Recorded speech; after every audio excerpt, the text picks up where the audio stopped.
बहावलपुर से रिपोर्ट कर रहे हैं डिप्टी ब्यूरो चीफ जिला बहावलपुर वजीर हुसैन। बहावलपुर में ट्रैफिक पुलिस की पेशा वराना जिम्मेदारियों का सिलसिला दिन रात जारी।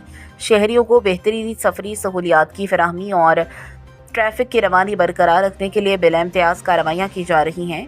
बहावलपुर ट्रैफिक पुलिस शहर भर में ट्रैफिक के निज़ाम को मौसर बनाने के लिए मुतहरिक है। मसरूफ शाहराहों, चौराहों और बाज़ारों में एहलकार दिन रात अपनी जिम्मेदारियां सर अंजाम दे रहे हैं ताकि शहरियों को आमदरफ्त में मुश्किलात का सामना न करना पड़े। ट्रैफिक कवानीन की खिलाफ वर्जी करने वालों के खिलाफ बिला इम्तियाज कार्रवाई अमल में लाई जा रही है, जबकि ओवरलोडिंग, गलत पार्किंग, बगैर लाइसेंस ड्राइविंग और दीगर खिलाफ वर्जियों पर कानूनी कार्रवाई भी जारी है। ट्रैफिक हुकाम का कहना है कि शहरियों की जान माल के तहफ़्फ़ुज़ और सड़कों पर नज़्म व ज़ब्त बरकरार रखने के लिए कानून पर अमल दरामद ज़रूरी है। उन्होंने अवाम से अपील की है कि ट्रैफिक कवानीन की पाबंदी करें और ज़िम्मेदार शहरी होने का सबूत दें ताकि महफूज और बेहतर सफरी माहौल को यकीनी बनाया जा सके।